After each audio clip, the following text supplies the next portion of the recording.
Modern stonemasons work with andesite using diamond-tipped saws, tungsten carbide chisels, and pneumatic hammers. Even with these tools, creating a complex polygonal shape in a multi-ton block takes weeks. The Inca had bronze chisels and stone hammers. Bronze is softer than andesite. You can't cut hard stone with soft metal. Stand on Hatun Rumiok Street in Cusco and run your hand across the wall. You can't feel where one stone ends and another begins. The transition is seamless. If you weren't looking directly at it, if the stones weren't slightly different shades, you might think you were touching a single continuous surface. But these aren't small bricks joined with precision mortar. These are multi-ton blocks of volcanic stone, each carved into complex polygonal shapes. Some have 6 sides, some have 8, some have 12 or more. And every single one of those angled surfaces had to fit perfectly against the corresponding surface of an adjacent stone. The joints are so tight you genuinely cannot slide a piece of paper between the centered knot, in most places. The fit is that exact. Researchers who have studied these walls describe the precision in careful terms, avoiding specific measurements they can't verify. But the visual evidence is undeniable. These are hairline joints, extremely tight fits, the kind of precision that would challenge even modern stonemasons. But precision is only part of what makes these joints remarkable. They're not just flat surfaces meeting at right angles. Many of these joints are three-dimensionally complex. A single seam might curve gently as it runs vertically. The face angle might change subtly along that curve. One stone might protrude slightly while its neighbor recedes, creating an interlocking effect. The 12-angled stone is the most famous example, but it's hardly unique. All along this wall, you'll find stones with 6, 8, 10 faces, each face carefully shaped to match its neighbor. The stone doesn't just fit into a rectangular hole. It fits into an irregular three-dimensional space defined by multiple other irregular stones. Think about what that means practically. To create the 12-angled stone, you're not carving a simple shape. You're creating 12 separate planes. Each one has to be flat enough to create that hairline joint. Each one has to meet the adjacent planes at exactly the right angle. And all 12 have to be correct simultaneously, because if even one surface is off by more than a millimeter or two, the stone won't seat properly. Now expand that problem. The 12-angled stone interfaces with at least 6 adjacent stones. Each of those stones also has multiple angled faces. The total number of precisely matched surfaces involved in fitting this single stone into position is somewhere around 30 to 40. How do you accomplish that? The mainstream archaeological explanation involves a process of careful template making and incremental fitting. This is based largely on the experimental work of Jean-Pierre Protzen, an architect and researcher who spent years studying Inca construction techniques in the 1,980 seconds and 1,990 seconds. Protzen demonstrated that with patience and skill, stonemasons could create templates, mark stones, shape them through grinding and pecking, and test fit them repeatedly until achieving tight joints. His work is important because it shows that the basic techniques are possible. Given enough time and skilled labor, you can create precisely fitted polygonal masonry using Bronze Age tools. Every time you test fit a multi-ton stone, you have to lift it, position it, assess the fit, remove it, grind down the high spots, and repeat. With a 6-ton stone, that's an enormous physical undertaking for each iteration. The risk of damage increases with every movement, and you're essentially working by approximation, estimating how much material to remove and from where. This trial and error method might work for rough fitting. It's much harder to explain how you achieve the hairline precision visible on these walls. The Speaks pros: tolerances are too tight, the surfaces are too complex. There are too many simultaneous constraints. In 2019, a computer scientist created a 3-dimensional model of a section of the Hatun Rumiok wall, including the 12-angled stone. He wrote algorithms to try to determine the optimal sequence for placing stones and the measurements each would require. Even with computational assistance, Assuming perfect measuring tools and the ability to carve to exact specifications, he found that the complexity of the fitting problem exceeded what should be reliably solvable without modern methods. His conclusion wasn't that the walls are impossible. It was that either the Inca had measurement, planning techniques far more sophisticated than we credit them with, or they used methods we don't fully understand yet. The joints themselves offer another clue. Some researchers have noted that certain joints appear to have subtle angle changes within a single seam. The face angle might shift slightly as you trace the joint downward. This creates an even more complex fitting challenge. You're not just matching planes, you're matching curves and transitions in 3 dimensions. What we're looking at is either extraordinary skill and patience taken to a level that seems inefficient, or techniques that were more advanced than the tools we've found would suggest. The evidence for the pecking and grinding method exists. Protzen proved it can work, but whether it fully explains what we see on walls like this one remains an open question. The best current interpretation is that the Inca, or whoever built these foundations, had sophisticated fitting methodologies that likely included template systems, master craftsmen with specialized knowledge, and possibly measuring techniques that haven't been documented or understood yet. The methods worked, that much is clear from the results. But if we can't fully explain how basic joints were achieved with the precision we observe, how do we explain everything else? Because the joints are just the beginning. These aren't small stones. Some of the stones in these walls weigh over 120 tons. To put that in perspective, that's roughly the weight of a modern main battle tank. A single stone, moved into position, fitted precisely against its neighbors, and somehow lifted into place in a structure that stood for centuries. The Inca had no wheels, no pulleys that we found evidence of, no iron tools, no written engineering manuals. They were, from a technological standpoint, barely into the Bronze Age. And yet they worked with stones that would challenge modern construction equipment. Walk 3 kilometers up the hill from Cusco to Sacsayhuaman, and the scale becomes even more staggering. The massive lower courses of the fortress walls feature stones estimated at over 200 tons. These aren't refined, carefully cut blocks. They're massive, irregularly shaped boulders that have been precisely fitted together despite their enormous size.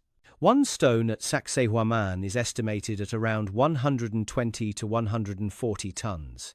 It sits in the lowest course of the main wall. Multiple stones around it exceed 100 tons. They're arranged in a zigzag pattern that serves both defensive and structural purposes, interlocked so tightly that 5 centuries of earthquakes haven't displaced them. These massive stones weren't quarried on site. The evidence suggests they came from locations several kilometers away, which means they had to be moved across varied terrain, through areas that would have been difficult to navigate, even without carrying impossible loads. But perhaps the clearest example of the transport problem comes from Ollantaytambo, about 60 kilometers northwest of Cusco in the Sacred Valley. The Temple of the Sun at Ollantaytambo features 6 massive monoliths of pink granite. Each stone weighs between 50 and 70 tons, though estimates vary. They're fitted together with the same hairline precision we see in Cusco, creating a wall that appears seamless despite the enormous mass of its components. Here's the problem. The quarry where these stones came from is on the opposite mountain, across the Urubamba River Valley. The distance is several kilometers. The route involves crossing the river, navigating valley floor terrain that would have been unstable and potentially marshy, and then ascending switchbacks up the mountainside to the construction site. Modern engineering would approach this with hydraulic cranes, specialized heavy transport vehicles, engineered roads capable of bearing extreme loads, and extensive planning using computer modeling. The logistics would be complex even with all those resources. The Inca had none of that. The conventional explanation involves massive labor forces using rope systems, wooden rollers, and possibly ramps. Researchers estimate that moving a 50-ton stone would require hundreds of workers, elaborate rope networks, and carefully prepared routes. But here's where the evidence gets thin. There's no clear archaeological evidence of roads or ramps at Ollantaytambo capable of supporting this kind of transport. The geography of the Espa Valley doesn't show obvious signs of the massive earthwork that would be required. And some stones appear to have been abandoned part-way along potential routes, suggesting that transport attempts sometimes failed. The valley floor would have presented particular challenges. The Urubamba River isn't a calm, easily crossed waterway. While it's possible that stones could have been rafted across during certain seasons, a 50 to 70-ton block on a raft is an enormous engineering challenge. One mistake and the stone sinks, lost forever. Some abandoned stones exist near the river, which could indicate failed attempts. But many stones did make it across. They're standing at the temple site right now, which means someone solved this problem. We're just not entirely sure how. There's another puzzling aspect to the transport question. Why choose stones from such difficult-to-access quarries? At many sites throughout the Sacred Valley, local stone is available. Not always the same type or quality, perhaps, but sufficient for construction. Yet the builders consistently chose to source specific types of stone from distant, difficult locations. The pink granite at Ollantaytambo, the andesite for Cusco's walls, some of it brought from quarries kilometers away. The massive stones at Sacsayhuaman transported from distant sources. Either they had specific reasons for wanting those particular stone types, or they were working within constraints we don't understand. Perhaps they were reusing existing quarries established by predecessors. Perhaps certain stones had symbolic or practical significance that made the extra effort worthwhile. The mainstream explanation for transport involves scaling up simple technologies. Enough rope, enough rollers, enough workers, enough time, and you can move almost anything. The physics works in theory. Historical examples from other cultures show that massive stones can be moved with relatively simple tools and enormous effort. But theory and documentation are different things.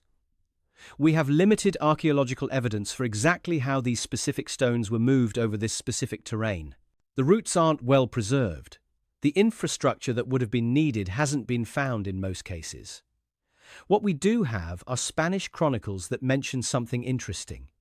When the conquistadors asked the Inca about the greatest structures and the largest stones, the Inca often claimed they didn't know how those particular monuments were built. They attributed them to earlier peoples or to mythical figures. This could be cultural myth-making. It could be Spanish misunderstanding of Inca oral traditions. Or it could suggest that even the Inca themselves weren't entirely sure how the most impressive elements were accomplished. The best current interpretation is that massive organizational capacity, combined with techniques we don't fully document, allowed for transport of these enormous stones. The alternative possibility that some of the largest megalithic elements predate the Inca and were incorporated into later construction would also explain some of the transport mysteries. Either way, what's clear is this: moving the stones was an enormous challenge. Modern engineers acknowledge they would have difficulty replicating some of these feats, even with contemporary equipment, not because it's physically impossible, but because the logistics are so complex and the margin for error so small. Moving stones is one problem. Shaping them is another, because these aren't just heavy, they're hard. Try to scratch steel with a copper penny, you won't make much progress. The copper is too soft. It will deform and wear away before it makes any meaningful mark on the harder material. That's essentially what we're told the Inca did when they carved these walls. They used bronze tools to shape andesite, a volcanic rock that's significantly harder than bronze. The hardness of materials is measured on the Mohs scale, where higher numbers indicate harder materials. Andesite, the stone used extensively throughout Cusco and the Sacred Valley, rates around 6 to 7 on the Mohs scale. Bronze, the hardest metal the Inca had access to, rates around 3 to 4. The general rule is that you can't effectively cut or carve a material with a tool that's softer than that material. The tool will wear away faster than it shapes the stone. So how did they do it? The answer, according to mainstream archaeology, is that they didn't use bronze to carve andesite directly. They used hammerstones made of even harder metamorphic rocks, and they employed techniques of pecking and abrasion. This is where Jean-Pierre Protsen's experimental work becomes crucial. Protsen didn't just theorize about Inca stoneworking techniques, he went to Peru and tested them. He obtained the types of stones the Inca would have used, both for working and for carving. He employed traditional techniques, and he documented the results. His findings show that hammerstones made of harder rock can shape andesite. The technique involves repeated percussive strikes, pecking away at the surface gradually. It's time-consuming and labor-intensive, but it works. Protsen demonstrated that skilled workers can shape stone this way, creating relatively flat surfaces and controlled angles. Archaeological evidence supports this. Hammerstones have been found at quarry sites throughout the region. The tools existed, the technique was real. But here's where the explanation starts to strain. Pecking creates a surface texture. The repeated impacts from hammerstones leave characteristic marks. You're abrading the surface away bit by bit, which produces a slightly rough, pocked appearance. With enough time and effort, you can smooth this surface through grinding and polishing, but the process has inherent limitations. Some of the stone surfaces in Cusco are extremely smooth. When you run your hand across certain sections of wall, especially around the most precise joints, the surface feels almost polished. It's not rough. It's not visibly pocked. It's smooth enough that you can barely detect the transition from one stone to another. Did pecking and grinding produce this? Possibly. With exceptional skill and enormous patience, fine finishing is achievable. But the scale of the work is staggering. We're not talking about a few showpieces. We're talking about tens of thousands of stones, many with multiple precisely finished surfaces. There's another observation that complicates the picture. On some stones, researchers have noticed something unusual. There appear to be smooth surfaces that were deliberately roughened afterward.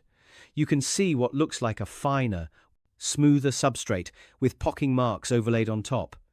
Why would builders create a smooth surface and then deliberately roughen it? One explanation is that this was done to help plaster or other materials adhere to the surface. In other ancient cultures, stones that would be plastered were sometimes roughened for better adhesion. This is a documented technique.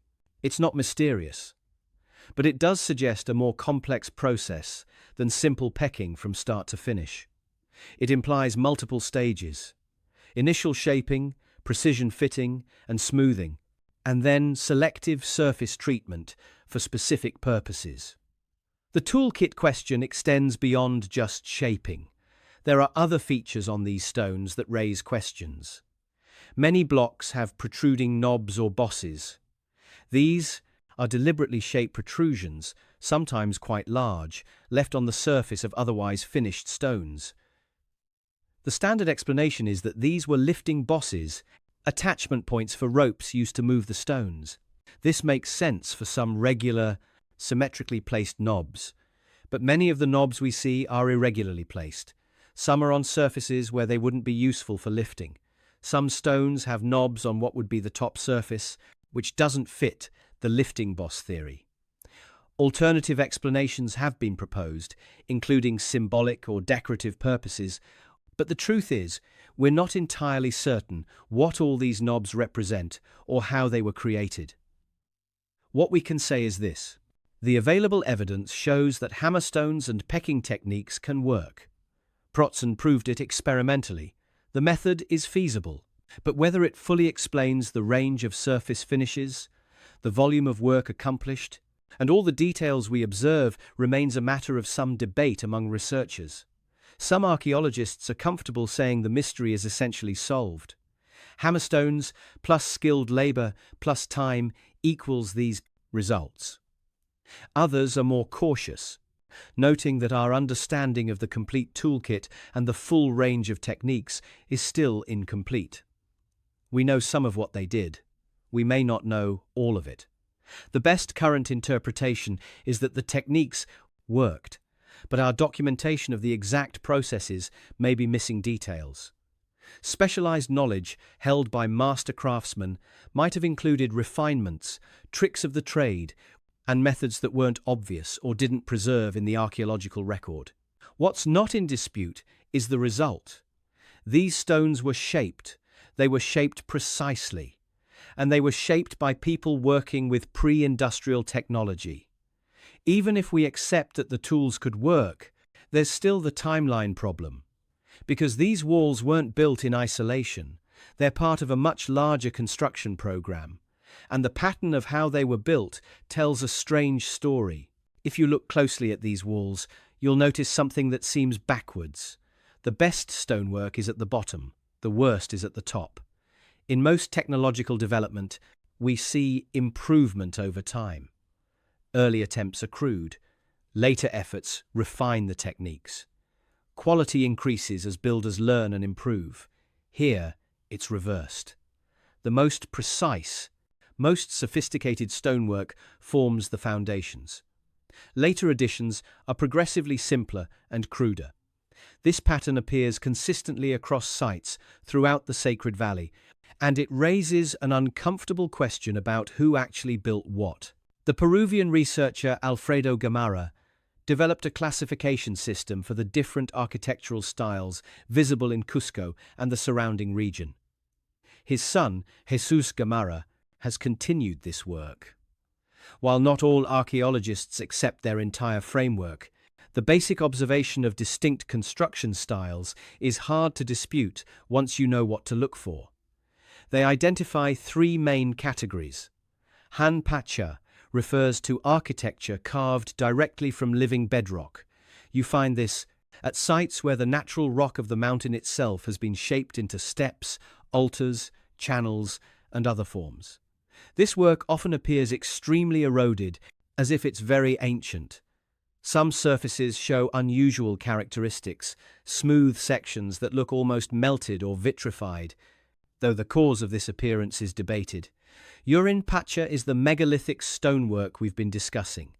Large blocks of andesite, or granite, brought from quarries, precisely fitted together without mortar. This is the style that features the hairline joints, the complex polygonal shapes, the protruding knobs. It's what most people think of when they think of Inca architecture, though whether it's actually Inca-built is part of the question. Ukun Pacha is clearly Inca period construction. Smaller stones, local cobblestones, often joined with mud mortar.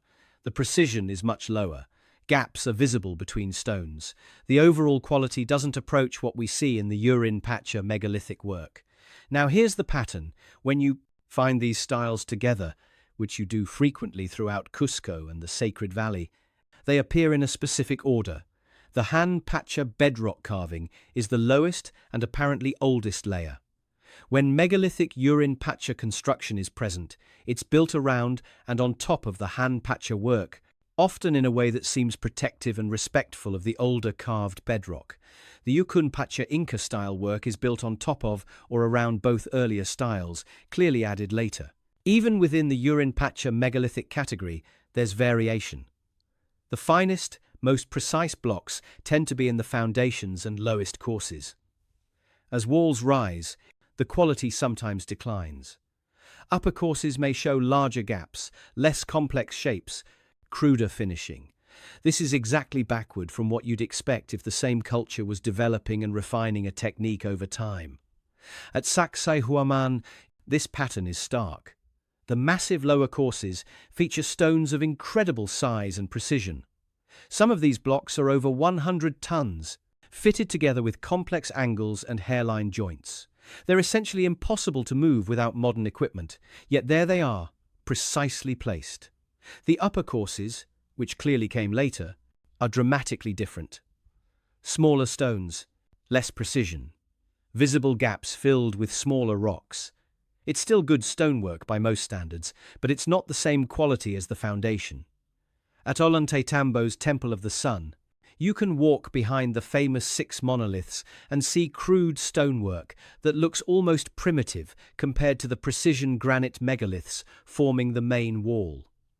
This rougher work is clearly an attempt to build around and support the massive stones, but it doesn't match their quality.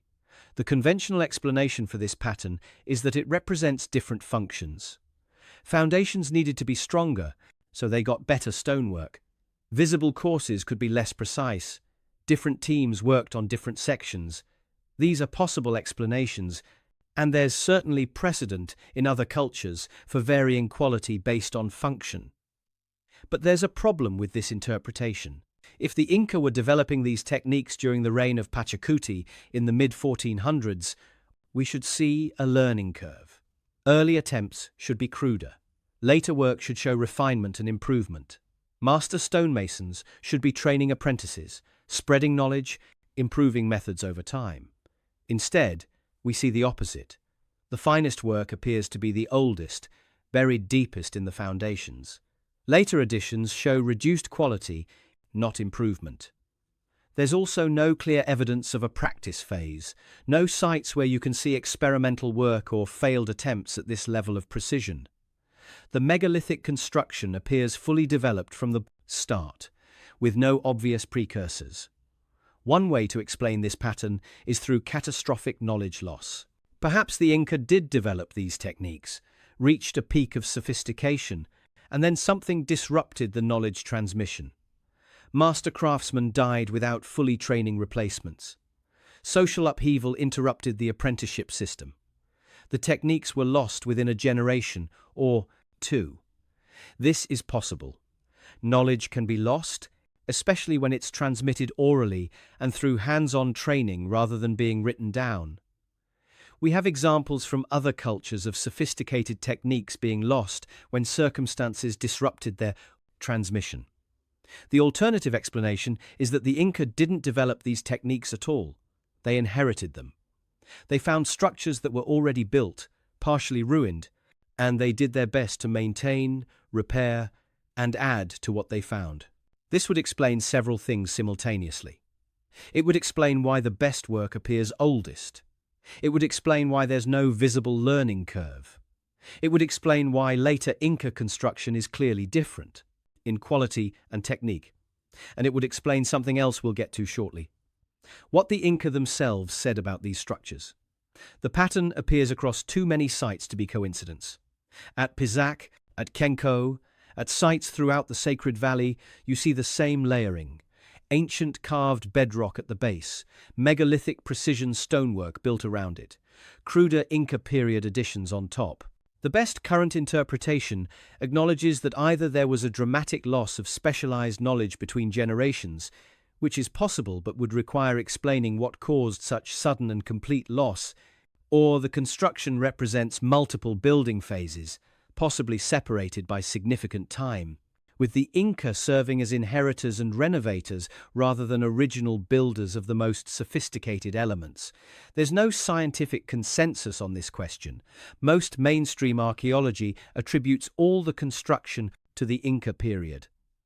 A minority of researchers, including some engineers and architects who've studied the sites, find the succession scenario more convincing given the physical evidence. What's not disputed is the pattern itself. The quality gradient is real.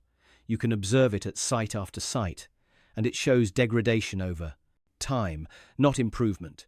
This pattern is telling us something, either about catastrophic knowledge, loss, or about succession and inheritance. But whatever the explanation, it's clear that sophisticated construction knowledge was not widely distributed and was definitely lost.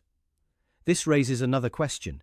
These walls aren't just evidence of skill, they're evidence of massive organizational capacity.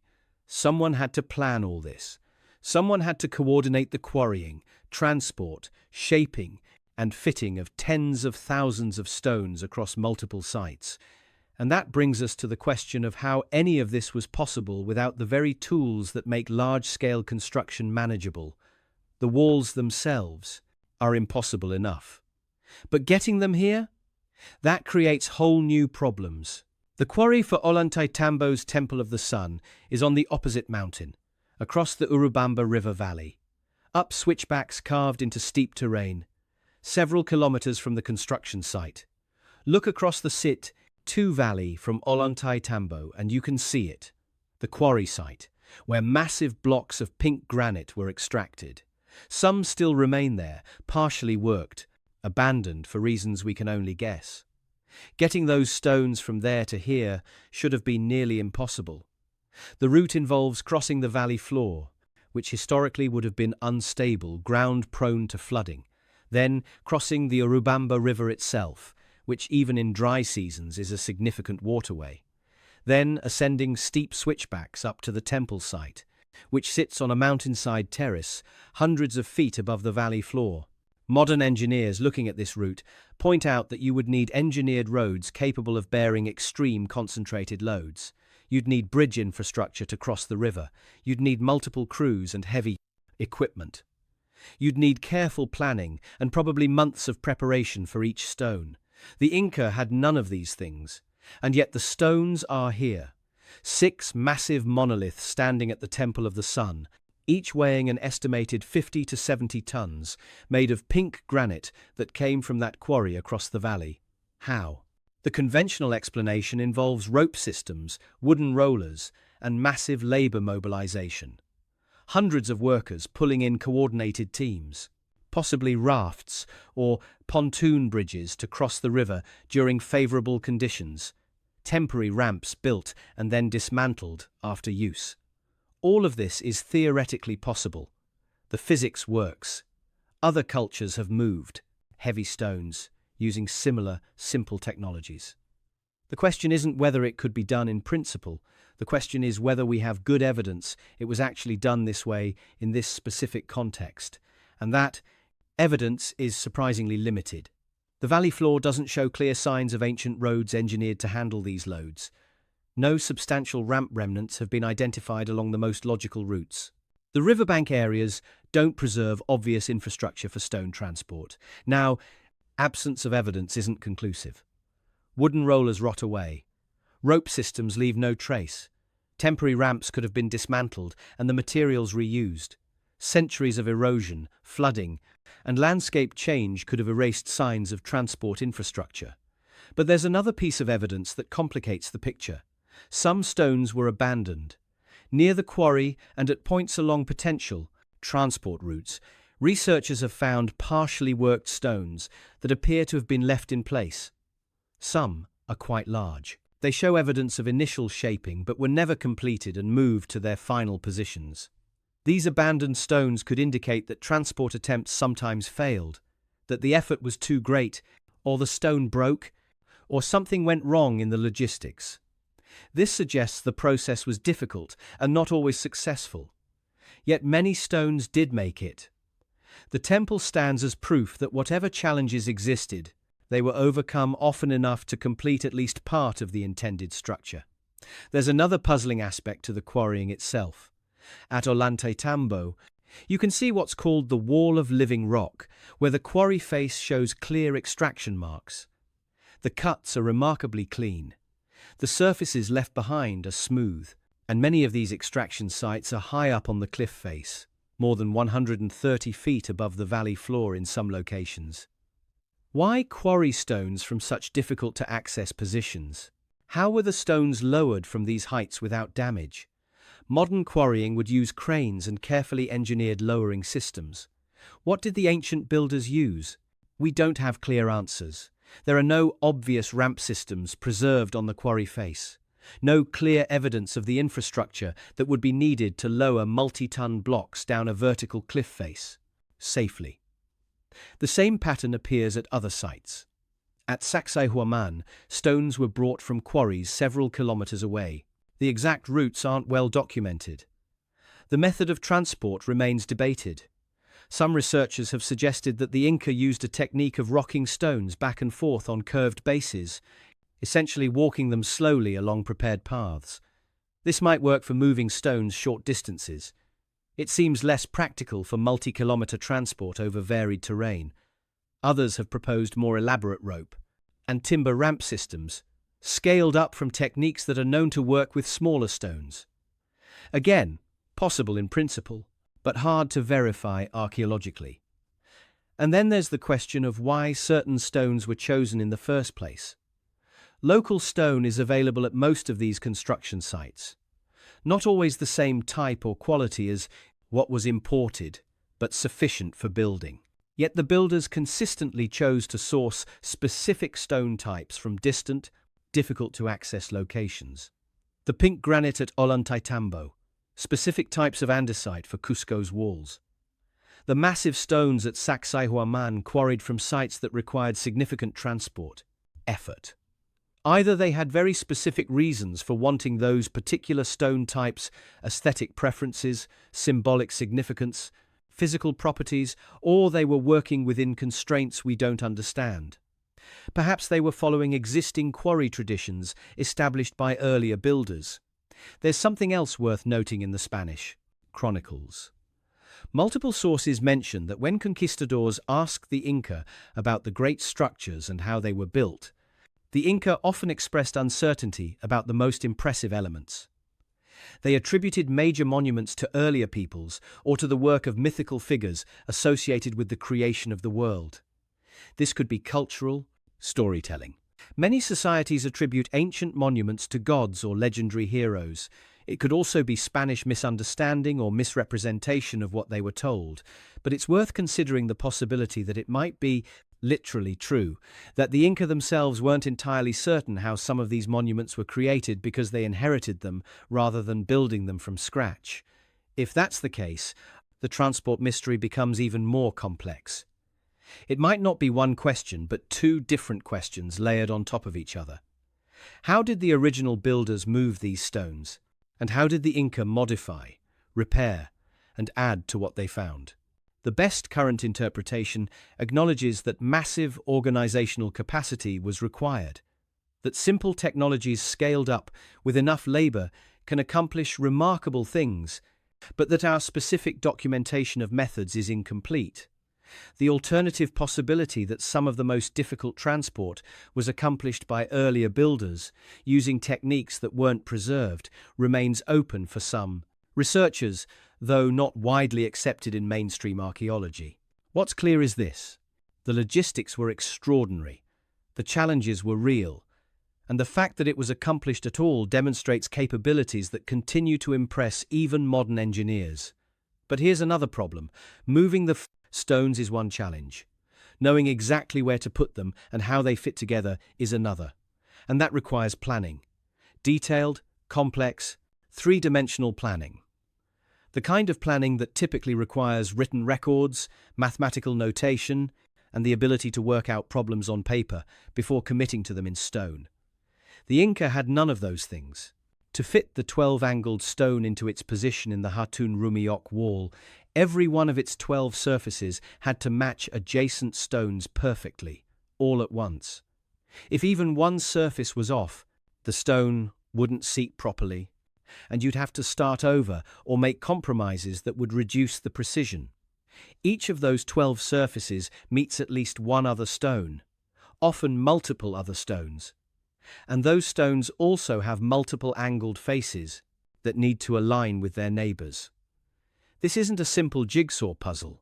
This is a three-dimensional fitting problem where you can't see all the constraints at once, where pieces weigh tons and can't be easily manipulated, and where mistakes are extremely costly.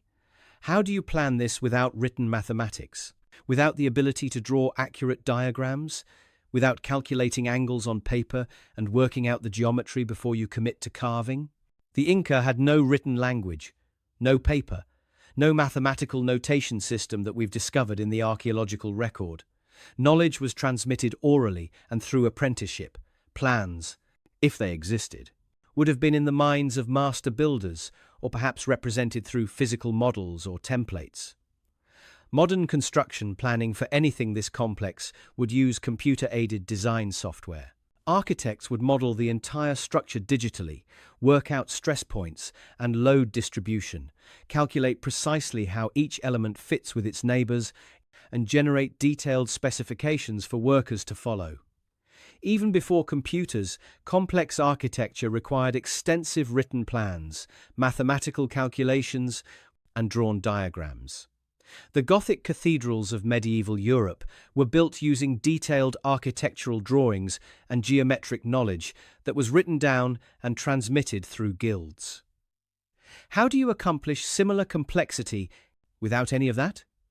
The answer, according to mainstream archaeology, involves template systems, physical models, and master craftsmen who held sophisticated knowledge in their heads and passed it down through hands-on training.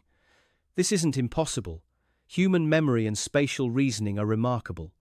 Master craftsmen in many pre-literate societies have accomplished sophisticated work through oral transmission and apprenticeship.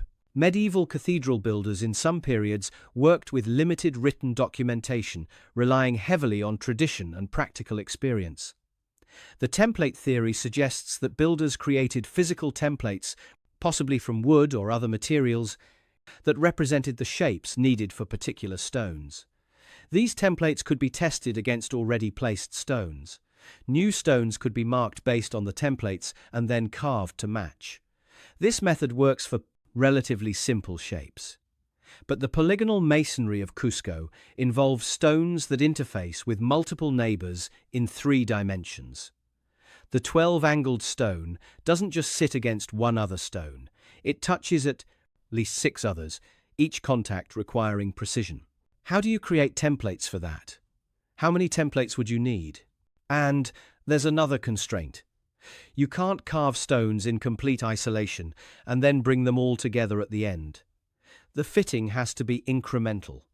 You place some stones, then you carve the next stone to fit against what's already there. But that means the next stone's shape is constrained by multiple previous decisions. The problem compounds with each stone you add.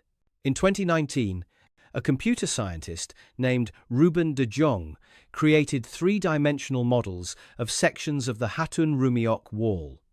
He tried to determine what planning and measurement would be required to achieve the fits we see. His conclusion was that even with perfect measuring tools and the ability to carve to exact specifications, the complexity exceeds what should be reliably achievable without computational assistance or very sophisticated geometric knowledge. He wasn't arguing it's impossible.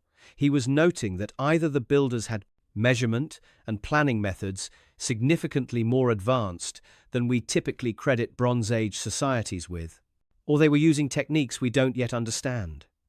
One possibility is that there were planning methods that simply haven't survived in the archaeological record. Knotted cords, quipu, were used by the Inca for record keeping and might have encoded more complex information than we currently understand. Physical models might have been used and later destroyed or lost. Geometric knowledge might have been sophisticated but transmitted entirely orally. Another possibility, suggested by some researchers, is that the fitting process wasn't as difficult as we imagine because the builders had methods of adjustment we don't know about. Some have proposed that stones might have been roughly shaped at the quarry, transported to the site, and then finished in place with final adjustments made through careful grinding and fitting. This would reduce the number of test fitting cycles needed. Instead of carving a stone to perfect specifications and hoping it fits when you move it into position, you'd carve it to approximate specifications, place it, and then refine it in situ.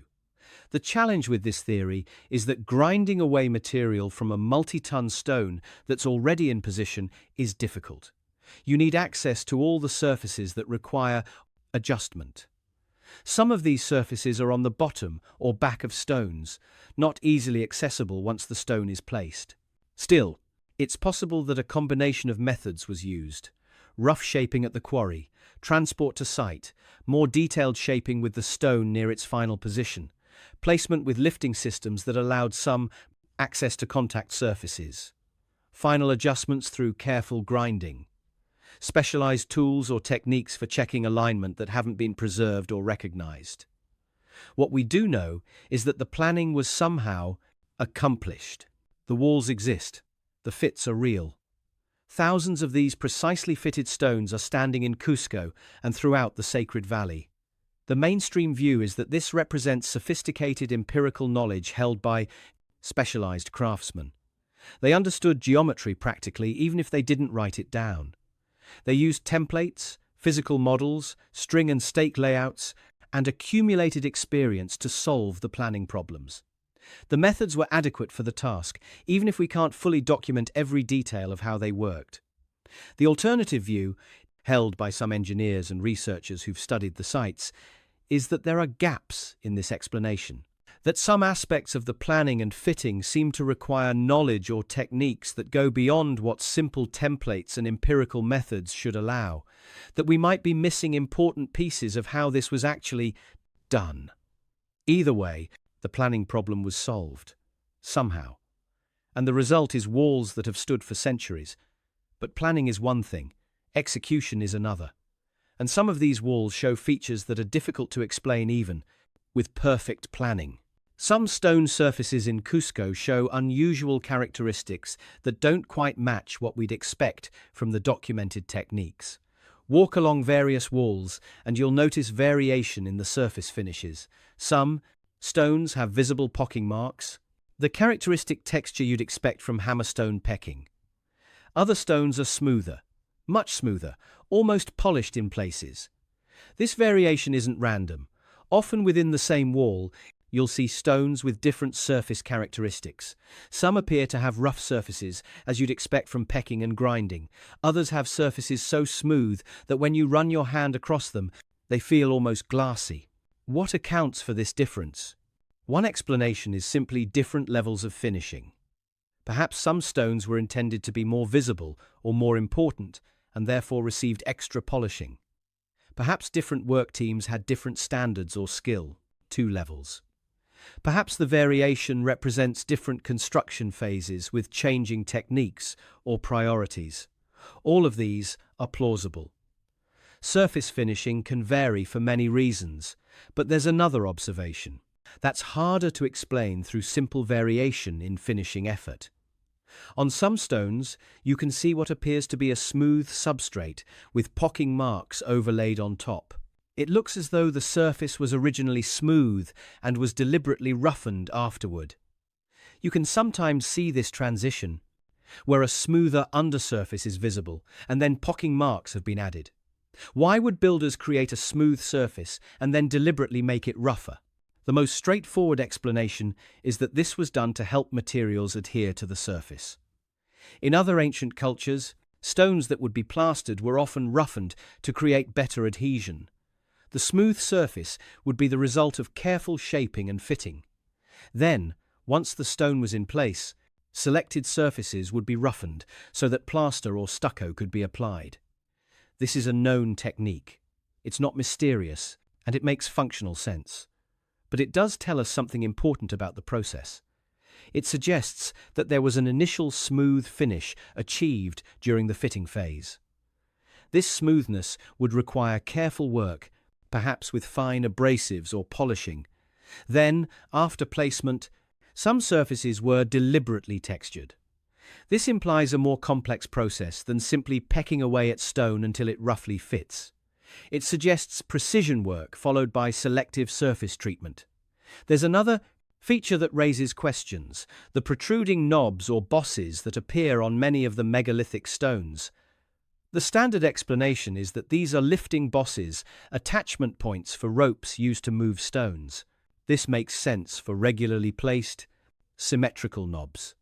Ancient builders in many cultures used lifting bosses. They're practical for handling large stones. But many of the knobs we see on Cusco's stones don't fit this pattern. Some are irregularly placed.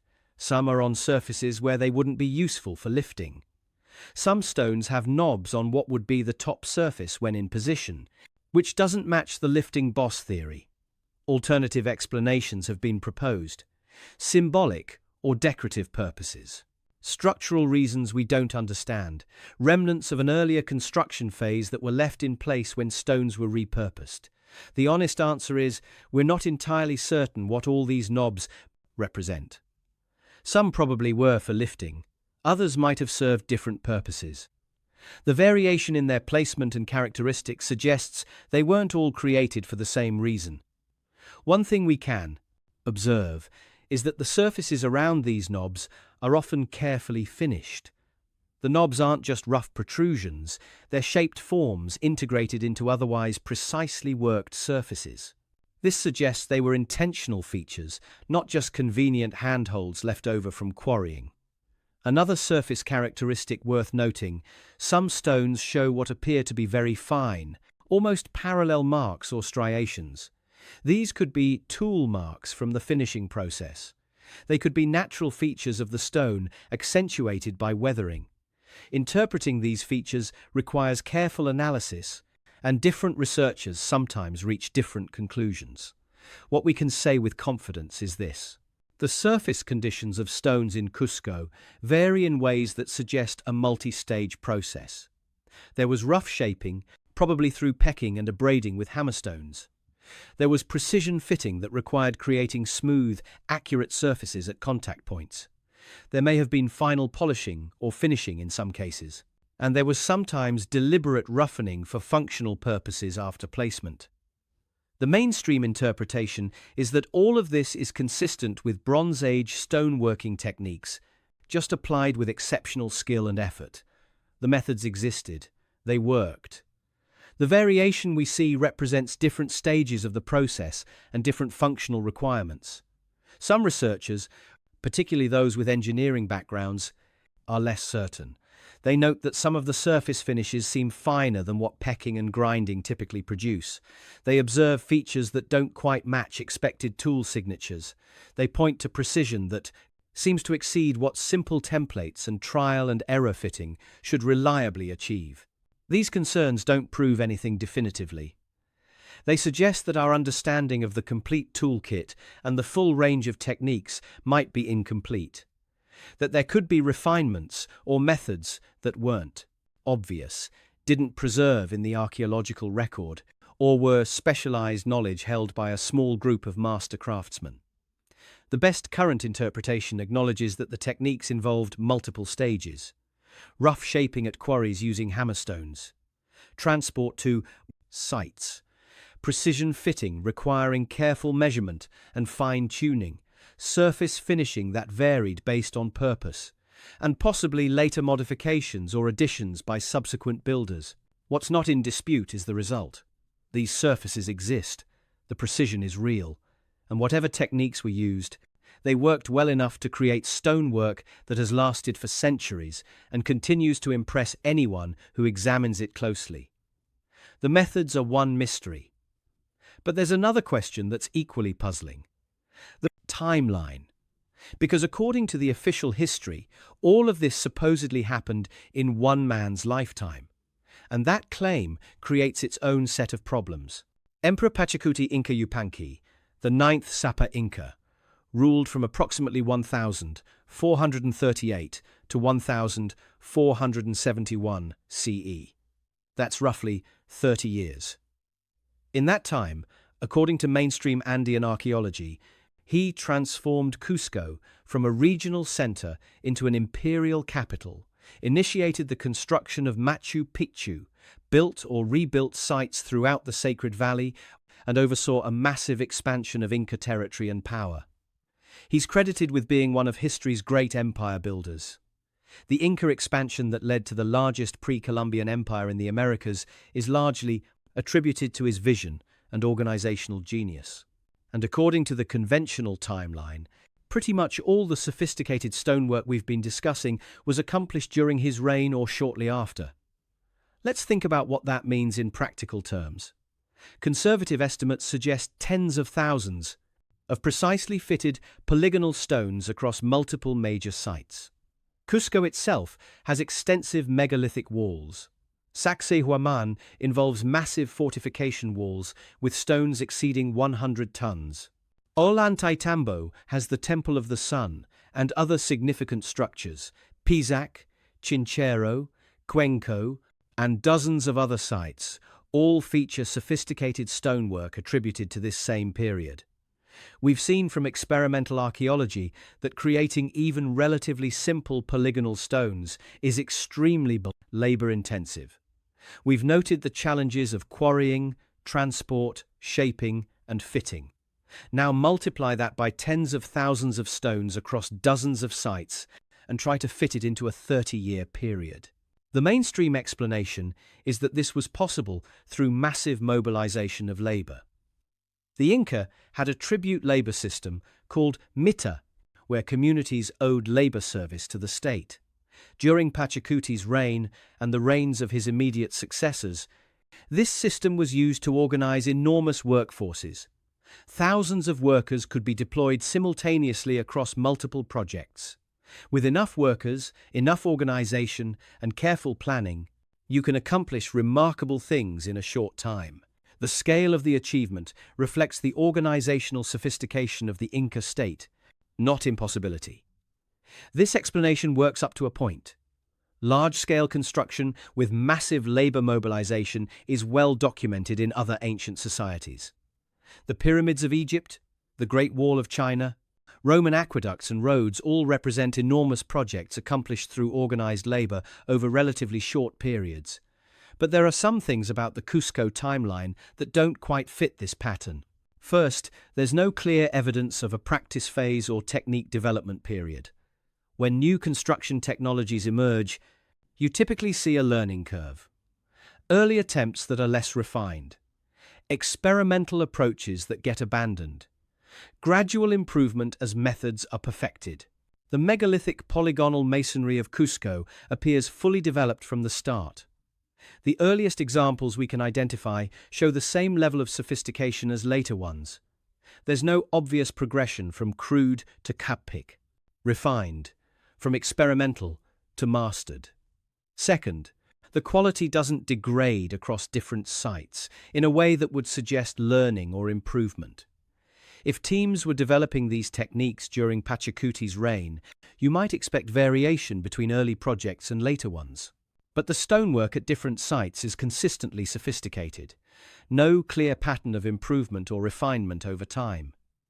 Third, within individual sites, we have the quality gradient problem we discussed earlier. The finest work is in the foundations. Later additions show reduced quality. This is backwards from how technique development normally works. Fourth, the sheer volume of work seems difficult to reconcile with the experimental evidence for how long this stonework takes to create. Even with massive labor forces, even with skilled craftsmen, the timeline feels compressed. Now, none of this proves that the conventional timeline is wrong. It's possible that the Inca had already developed these techniques before Pachacuti's reign, and he simply mobilized them at an unprecedented scale. It's possible that our experimental replications underestimate how efficiently experienced workers could operate.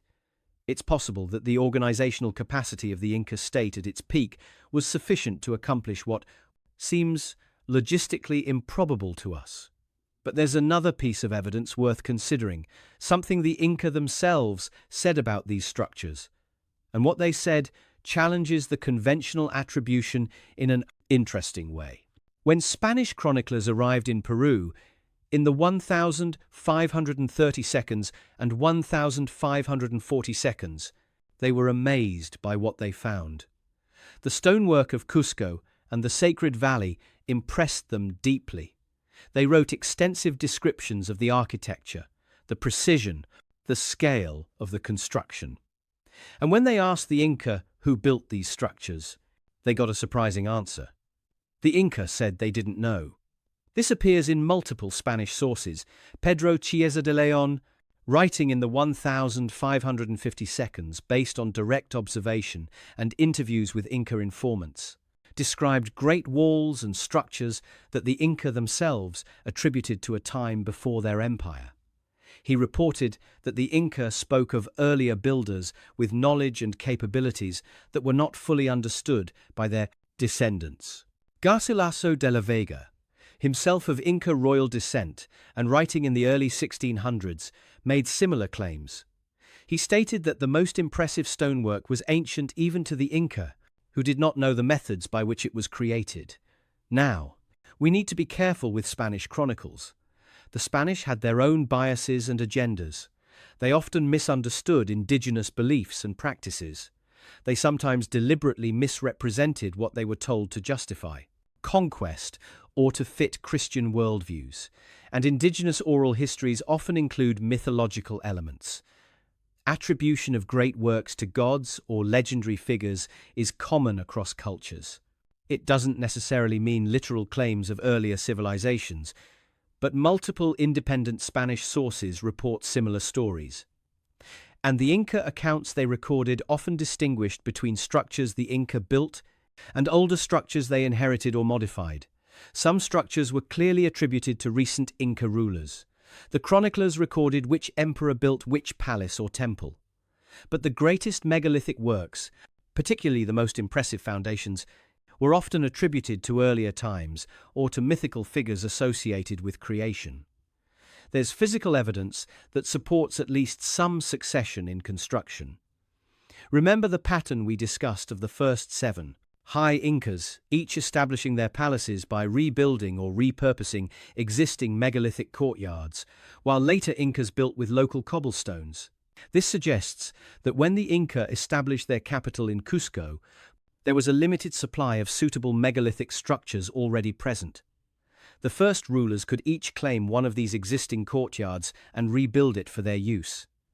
But by the time of the 8th Inca, there were no more suitable existing structures available, so new palaces had to be built using different, simpler techniques. This pattern makes perfect sense if the Inca found a partially ruined megalithic city and made it their capital. It makes much less sense if they built everything from scratch during their own reign. There's also the quality gradient we keep coming back to. If the Inca were developing these techniques during their empire, why is the best work at the foundations? Why does quality decline over time rather than improve? And there's the radiocarbon dating issue. The dates that place this construction in the 15th century come from organic materials found in mortar, fill, and other contexts associated with the structures. But these dates only tell us when organic material died. They don't directly date when stones were carved. If the Inca were modifying, repairing, or building around pre-existing megalithic structures, adding new mortar, creating new fill layers, building upper courses on top of older foundations, all the radiocarbon dates would capture that Inca period activity. They wouldn't necessarily tell us anything about when the original megalithic foundations were created. So what's the alternative timeline? If some of these structures predate the Inca, who built them and when? The honest answer is, we don't know. There's no clear archaeological evidence for the identity of pre-Inca megalithic builders in the Cusco region. We know there were earlier cultures. The Quilca culture occupied the Cusco Valley before the Inca, and there's evidence of even earlier occupation, but we don't have clear evidence linking those cultures to megalithic construction at this level of sophistication. Some researchers have proposed that the megalithic tradition might be significantly older than commonly attributed, possibly connected to earlier Andean cultures like Tiwanaku, which shows similar stoneworking sophistication and dates to around 500 to 1000 CE, possibly earlier. Tiwanaku, located in Bolivia near Lake Titicaca, features precisely fitted megalithic stonework with some characteristics similar to what we see in Cusco. The connection is speculative, but it at least demonstrates that sophisticated stone working existed in the Andean region before the Inca period. The succession scenario would work something like this. Earlier builders, possibly associated with Tiwanaku or another culture we don't fully understand, created megalithic structures in Cusco and the Sacred Valley. These structures were built with sophisticated techniques and considerable effort. At some point, perhaps due to social collapse, conquest, or other disruption, the sites were partially abandoned or destroyed. When the Inca arrived in Cusco around 1200 CE, they found these partially ruined megalithic structures. Recognizing their value, they made the location their capital. They repurposed the existing megalithic courtyards and walls. They built new structures around and on top of the ancient foundations. They repaired what they could using the techniques available to them, which produced good, but not megalithic quality results. Over time, particularly during Pachacuti's reign, they expanded dramatically, adding their own constructions throughout the region. The radiocarbon dates we have capture this period of Inca activity, not the original construction of the megalithic foundations. This scenario explains the quality gradient, the palace pattern, The Spanish chronicles, the lack of a visible learning curve, and the timeline compression problem. It doesn't require impossibly rapid development of sophisticated techniques. It doesn't require attributing knowledge to the Inca that we have no other evidence they possessed. But it does require accepting that there are significant gaps in our understanding of pre-Inca Andean history, and it requires being willing to question conventional archaeological timelines. Mainstream archaeology generally rejects this succession scenario. The reasoning is that the radiocarbon evidence points to the 15th century. The historical sources attribute the empire's expansion to Pachacuti, and there's no clear archaeological evidence for a pre-Inca megalithic culture in Cusco specifically. The Inca were capable of sophisticated engineering, as evidenced by their extensive road networks, their agricultural terraces, their irrigation systems. Why couldn't they also be capable of megalithic construction? The organizational capacity was clearly there. The labor force was available. The motivation existed. Attributing the work to unknown earlier builders when we have a documented, capable civilization right there seems unnecessary. This is a fair perspective, and it's the consensus view in Andean archaeology. But a minority of researchers, including some engineers, architects, and archaeologists who've studied the sites extensively, find the physical evidence more consistent with the succession scenario. They point to the pattern of construction quality, the technological discontinuities, the Spanish chronicles, and the challenges of the conventional timeline. There's no scientific consensus. The debate continues. What we can say is that the physical evidence can support multiple interpretations, depending on what assumptions you start with. What's not in dispute is that whether the Inca built these structures or inherited them, specialized knowledge was involved. Sophisticated understanding of stoneworking, structural engineering, and construction planning. And that knowledge, however it originated, was clearly lost. By the time the Spanish arrived in the 1532, the Inca were no longer building with the precision of the great megalithic walls. Later Inca construction shows a clear decline in sophistication from the finest megalithic work. Buildings attributed to the immediate pre-conquest period use smaller stones, rougher techniques, and often incorporate mortar. The precision fitting of massive polygonal blocks was no longer being practiced at the highest level. How does a civilization lose its most advanced capabilities? This is actually not as unusual as it might seem. Knowledge loss has happened repeatedly throughout history, often for well-documented reasons. The Romans made concrete that could set underwater and has lasted for over 2,000 years. The exact formula was lost after the Western Roman Empire collapsed, and it took until the modern era to fully understand and replicate their techniques. The knowledge was held by specialized craftsmen and engineers whose traditions were disrupted by the empire's fall. Damascus steel, renowned for its strength and distinctive patterns, was produced in the Middle East for centuries. The techniques were lost around the 18th century when the ore sources changed and the knowledge of the specific processes failed to transmit to new generations. Gothic architecture involved sophisticated stone cutting and structural engineering.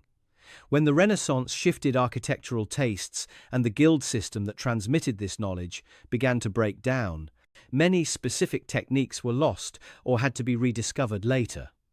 In all these cases, knowledge loss happened because the knowledge was specialized, held by relatively small groups of craftsmen or engineers, and transmitted through apprenticeship and oral tradition, rather than written documentation.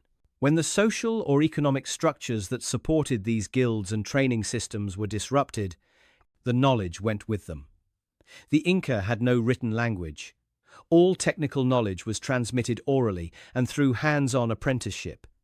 If stoneworking was a specialized craft, possibly controlled by specific guilds or lineages, the number of people who fully understood the most advanced techniques might have been quite limited.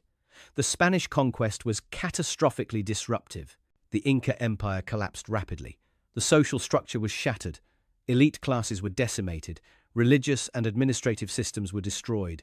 Enormous numbers of indigenous people died from disease, war, and forced labor. In this context, the loss of specialized knowledge is entirely plausible. If the master stone workers were killed, if the apprenticeship systems were disrupted, if the economic and social support for their work disappeared, the techniques could easily be lost within a single generation. And there's evidence this happened not just to stoneworking, but to many Inca technologies and practices. Traditional agricultural knowledge, textile technique, metal working methods. Much was lost during the conquest and had to be reconstructed later from incomplete evidence. So whether the Inca developed the megalithic techniques themselves or inherited them from earlier builders, the loss of this knowledge is entirely consistent with what we know about how specialized knowledge is transmitted and how it can be lost during social disruption. There's another possibility worth considering. Even before the Spanish conquest, there might have been earlier disruptions. If the megalithic builders were a pre-Inca culture, their own collapse or decline could have caused a loss of knowledge that the Inca never fully recovered. The Inca might have inherited structures whose construction methods were already only partially understood. This would explain why the Inca repaired and modified these structures, but often didn't match the original quality. They were working with incomplete knowledge, doing the best they could with techniques they understood, but unable to fully replicate the sophistication of what they'd inherited. What we can observe is a clear pattern of knowledge that existed at some point, produced remarkable results, and then was lost. The finest stonework clearly came first. Later work shows progressive decline. And by the time the Spanish arrived, even the Incas' own accounts sometimes expressed uncertainty about how the greatest structures were made. This knowledge loss, whether it happened during the Spanish conquest or earlier, represents one of the great tragedies of Andean history. We have the results of sophisticated engineering, but we've lost the complete understanding of the methods. We can study the walls, measure them, analyze them with modern technology, but we can't fully reconstruct how they were built because the knowledge wasn't written down and the people who held it are long gone. What we've lost may be as significant as what remains.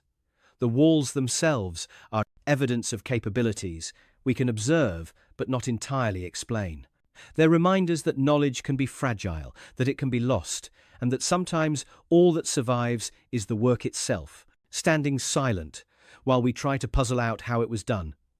But there's one thing these walls do tell us clearly, one aspect of their construction that we can verify and understand. They've worked for centuries, and their survival proves something important about the builders, whoever they were. May 21st, 1950. A powerful earthquake strikes Cusco. 5. Strong enough to cause significant damage throughout the city. Colonial buildings, some nearly 400 years old, suffer severe damage. Adobe structures, the most common building material in the region, collapse. Churches crack, walls tumble, people die in the destruction.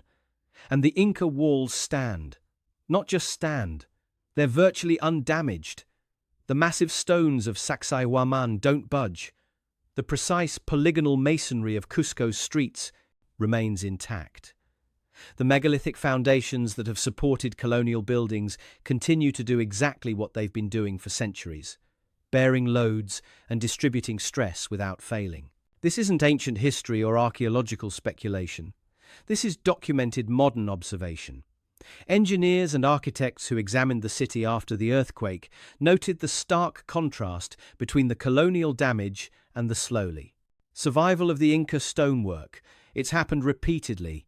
Earthquakes in 1650, 1950, and other years have damaged colonial and modern structures while leaving the megalithic walls essentially intact. Why? Recent engineering studies, including seismic modeling and structural analysis of walls at Sacsayhuaman and other sites, have provided insights into how this architecture achieves its remarkable seismic resistance. This multidirectional force distribution prevents any single stone from being displaced. The walls can essentially flex during earthquakes. Individual stones might shift by tiny amounts, but the overall structure remains stable. The lack of mortar, which seems like a weakness, is actually a sophisticated engineering solution. These are principles that modern seismic engineering recognizes and even incorporates into contemporary design. Base isolation, friction damping, allowing structures to move rather than resisting all forces. These are sophisticated concepts that emerged in the 20th century as we developed better understanding of how structures behave during earthquakes. The builders of these walls, whether Inca or their predecessors, were applying similar principles empirically. They observed how different wall types performed during earthquakes. They refined their designs. They arrived at solutions that worked, not through mathematical calculation or computer modeling, but through experience and careful observation. This demonstrates sophisticated engineering understanding, not supernatural knowledge, not lost technology that we can't comprehend, just sophisticated, empirically derived engineering applied with great skill. The walls prove that the builders understood seismic resistance at a practical level that took modern engineers centuries to formalize mathematically. They didn't need to understand the physics equations. They needed to observe what worked and what didn't, and they needed to be willing to invest enormous effort into construction methods that achieved superior results. This is perhaps the clearest, most verifiable aspect of these structures. We can test them. We can model them. We can observe their performance in actual earthquakes, and they work exactly as sophisticated seismic engineering would predict. Does this prove the Inca built them? Not necessarily. Sophisticated engineering could have been developed by earlier Andean cultures and inherited by the Inca. But it does prove that whoever built these walls, they understood earthquake-resistant design principles at a very high level. The survival of these walls through centuries of seismic events is not mysterious. It's the result of excellent engineering. The mystery is not why they stand. The mystery is how that engineering knowledge was developed and applied with the tools and capabilities available at the time. The walls answer one question while raising many others. They prove the builders were sophisticated engineers. They demonstrate that empirical knowledge can achieve results that match or exceed what formal mathematical approaches produce. They show that enormous investment in quality construction pays off over centuries, but they don't answer who exactly did the building, when the techniques were first developed, how knowledge was transmitted, or why it was eventually lost. And that's exactly where we still stand today. Colonial buildings damaged, megalithic walls surviving. That's recorded history, not speculation. We know the Inca were capable builders. Their roads, terraces, irrigation systems, and administrative structures demonstrate sophisticated engineering and organizational capacity. They were not primitive. They accomplished remarkable things. And we know that within Bronze Age technological constraints, stoneworking techniques existed that could produce results like these.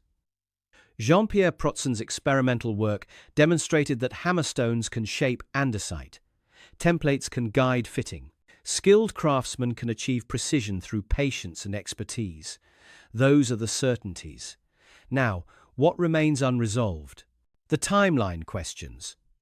Whether all this construction really happened in the compressed period it's attributed to, or whether it represents longer development, or whether some structures were inherited rather than built by the Inca.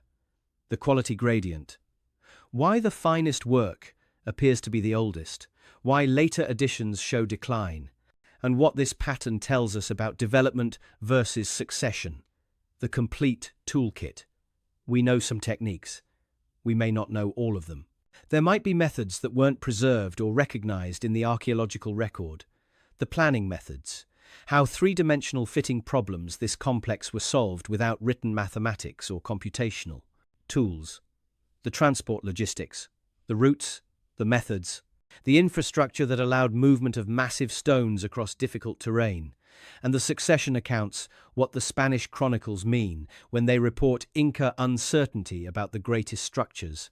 Whether these should be understood as literal history, cultural mythology, or something in between. These aren't small questions. They're fundamental to understanding the history and capabilities of Andean civilizations. Mainstream archaeology has answers to most of these questions. The Inca built these structures during their imperial expansion using sophisticated organizational capacity and Bronze Age techniques scaled up through massive labor. Mobilization. The quality variation represents different functions or work teams. The Spanish chronicles reflect myth and misunderstanding. The timeline is supported by radiocarbon dating. This is the consensus view, and it's backed by substantial evidence and reasoned interpretation. But there are researchers, including archaeologists, engineers, and architects, who've studied these sites extensively, who find aspects of this explanation incomplete, who note discontinuities in the physical evidence, who point to challenges in the conventional timeline, who take the Spanish chronicles more literally. Their alternative interpretations aren't conspiracy theories. They're reasoned challenges to conventional dating and attribution, raising questions about whether we've correctly understood the sequence and authorship of construction. There's no consensus on these alternatives. They remain minority views, but they exist within legitimate, scholarly debate, not outside it. What we can say definitively is that these structures challenge our assumptions about what Bronze Age societies were capable of, about how knowledge develops and transmits, about what gets preserved in the historical record and what gets lost. These aren't impossible walls. Nothing about them violates physics or requires technologies that couldn't exist in their time period. But they are walls that push the boundaries of what we typically expect from pre-industrial construction. They demonstrate capabilities at the high end of what's technically possible. They show sophistication that required deep understanding, whether that understanding came through empirical observation or inherited tradition. The Smithsonian Institution has published high-resolution 3D scans of some of this stonework online. Anyone can access them. Anyone can study them. Maybe the answers are waiting in data we haven't analyzed yet. Maybe new archaeological discoveries will clarify timelines. Maybe advances in dating techniques will give us better chronological resolution. Or maybe some aspects of this mystery are unsolvable because the knowledge was never written down and the people who held it are gone. What's certain is that dismissing these walls as simple or fully explained doesn't do them justice. They represent significant achievements. They deserve serious study and honest acknowledgement of what we understand and what we don't. The walls in Cusco aren't waiting for us to solve them. They've been standing for centuries, surviving earthquakes that leveled buildings around them, outlasting the empire that claimed to build them or inherited them. Despite our laser scanners, our computer models, our engineering analyses, and our extensive research, significant questions remain. We can explain why the walls work. We can't fully explain every aspect of how they were built, by whom, or exactly when. The precision is real. The scale is documented. The survival is undeniable. The explanation is still incomplete. And that incompleteness should make us humble about how much we know, about how much has been lost, about how much might still be waiting to be understood. These walls stand in Cusco right now, silent, precise, massive, absolutely real. 500 years of earthquakes haven't moved them. Centuries of weather haven't eroded them beyond recognition. The Spanish conquest didn't destroy them, though it destroyed so much else. They're still there, still fitted together with hairline precision, still bearing loads, still distributing seismic forces exactly as sophisticated engineering would predict, still challenging us to understand how they came to be.